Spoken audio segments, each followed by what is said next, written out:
The losses of the Ukrainian economy caused by the Russian invasion amount to hundreds of millions of dollars a day. However, after the war, for the reconstruction of the country, Ukraine will need $750 billion.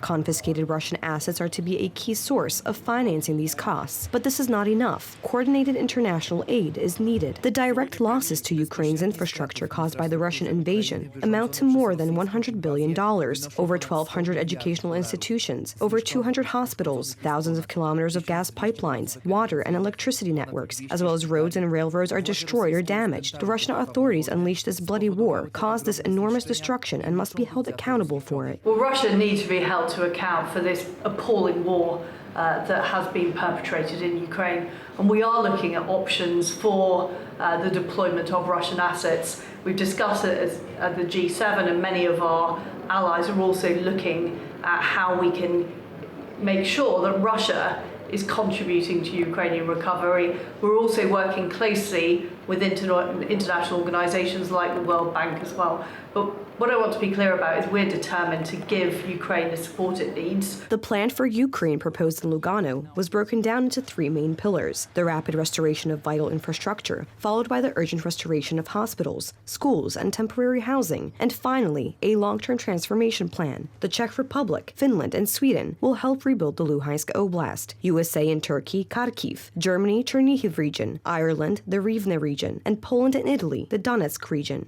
Another important issue that continues to attract the attention of international diplomacy is the blockade of Ukrainian grain. The British government has presented further proposals to solve this problem, which is exacerbating the global food crisis. Turks are absolutely indispensable to solving this, and they are doing their very best. I thank President Erdogan for the efforts that he is making. It does depend on the Russians agreeing to allow that grain to get out. The UK is offering demining facilities. We're offering insurance facilities for the vessels that will be needed to get the grain out, Mr. Speaker. But we will, if he's right about the urgency, we will increasingly have to look at alternative means of moving that grain from Ukraine if we cannot use the sea route, if we can't use the Bosphorus.